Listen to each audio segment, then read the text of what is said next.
नमस्कार। आज हम बात कर रहे हैं भारत के एक वैश्विक रक्षा शक्ति के रूप में उभरने की।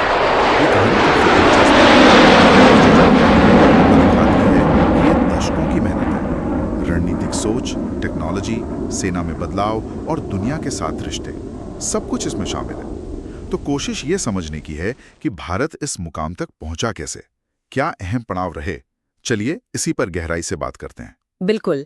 और इसकी शुरुआत होती है इतिहास से। आजादी के बाद जो युद्ध हुए, खासतौर पर 1962 में चीन के साथ। हाँ, वो तो एक बड़ा झटका था। जी बिल्कुल। उसने ये साफ कर दिया कि हमें अपनी रक्षा क्षमताएं खुद ही बनानी होंगी। आत्मनिर्भरता की जरूरत महसूस हुई। हालांकि 1971 में पाकिस्तान पर जो जीत मिली वो एक बड़ी सैन्य सफलता थी।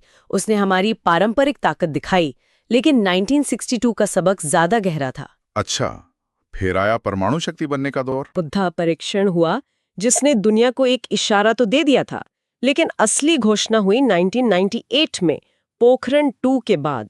भारत ने खुलकर कहा कि हम परमाणु हथियार संपन्न देश हैं। और साथ में नो फर्स्ट यूज पॉलिसी भी। जी, यानी हम पहले इस्तेमाल नहीं करेंगे। ये एक जिम्मेदार परमाणु शक्ति होने का संकेत था। और एक मजबूत कमांड और कंट्रोल सिस्टम भी बनाया गया। ठीक है, परमाणु हथियार तो बन गए, लेकिन उन्हें पहुंचाने के लिए भी तो कुछ चाहिए होता है ना। मिसाइल और स्पेस प्रोग्राम का क्या रोल रहा? बिल्कुल सही सवाल। यहीं पर डीआरडीओ का काम सामने आता है।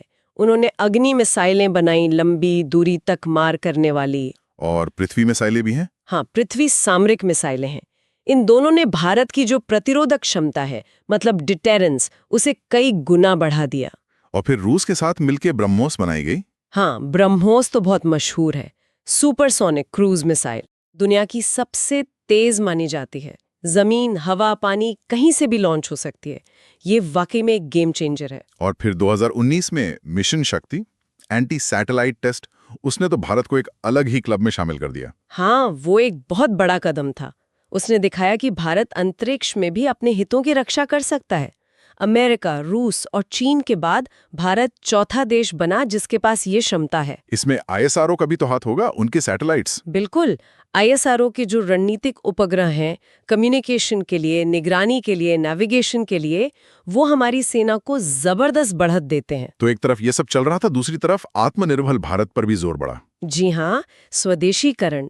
इसके बड़े उदाहरण है तेजस लड़ाकू विमान, अर्जुन टैंक भी। अर्जुन टैंक, आकाश मिसाइल सिस्टम, और सबसे ताज़ा और शायद सबसे बड़ा उदाहरण 2022 में आईएनएस विक्रांत, भारत का पहला स्वदेशी एयरक्राफ्ट कैरियर। ये आत्मनिर्भरता की कहानी सुनने में तो बहुत अच्छी लगती है, लेकिन क्या ये स्वदेशी हथियार जैसे तेजस या विक्रांत वाकई दुनिया के बेस्ट इंपोर्टेड सिस्टम्स का मुकाबला कर सकते हैं? देखिए, ये सवाल बहुत जरूरी है। आत्मनिर्भरता का मतलब सिर्फ आयात बंद करना नहीं है। इसका मतलब है अपनी जरूरतों के हिसाब से टेक्नोलॉजी बनाना।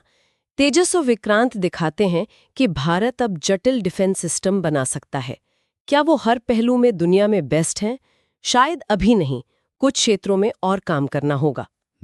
लेकिन दिशा सही है, और सरकार ने जो नेगेटिव इंपोर्ट लिस्ट निकाली है उसका मकसद भी यही है कि स्वदेशी इंडस्ट्री को बढ़ावा मिले। और सेनाओं का आधुनिकीकरण, आर्मी, नेवी, एयरफोर्स, तीनों सेनाओं में बहुत तेजी से मॉडर्नाइजेशन हो रहा है।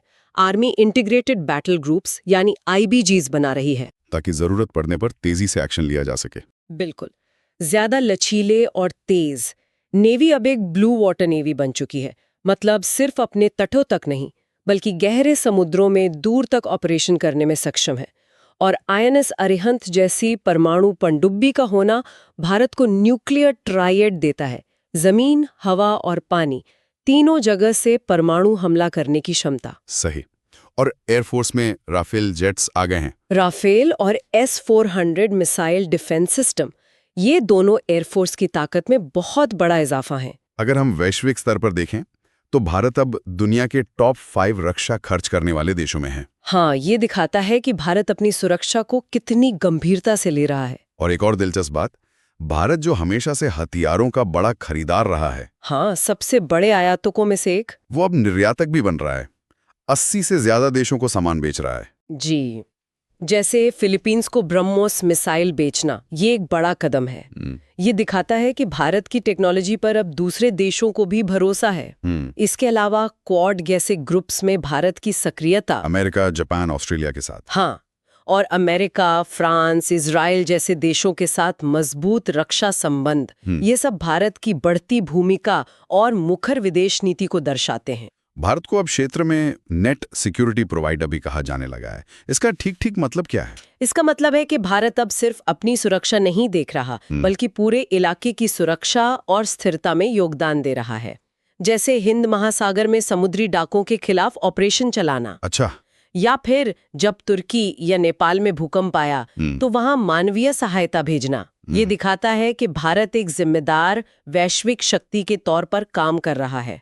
और यूएन पीस कीपिंग में तो भारत का योगदान हमेशा से बहुत बड़ा रहा है। तो अगर हम सार देखें, भारत का एक रक्षा शक्ति के रूप में उभरना कई चीजों का नतीजा है। रणनीतिक जरूरतें, सही नीतियां, औद्योगिक क्षमता का विकास, एक आत्मविश्वास से भरी विदेश नीति और जाहिर है टेक्नोलॉजी में तरक्की। बिल्कुल सही कहा आपने। भारत को अब एक ऐसी ताकत के रूप में देखा जा रहा है जो न सिर्फ अपनी रक्षा कर सकता है, बल्कि क्षेत्र में स्थिरता लाने और वैश्विक शांति में भी योगदान दे सकता है। और यहाँ एक सोचने वाली बात ये निकलती है कि भारत की ये जो बढ़ती रक्षा शक्ति है, खासकर हिंद प्रशांत क्षेत्र में, ये दुनिया के शक्ति संतुलन को कैसे बदल रही है।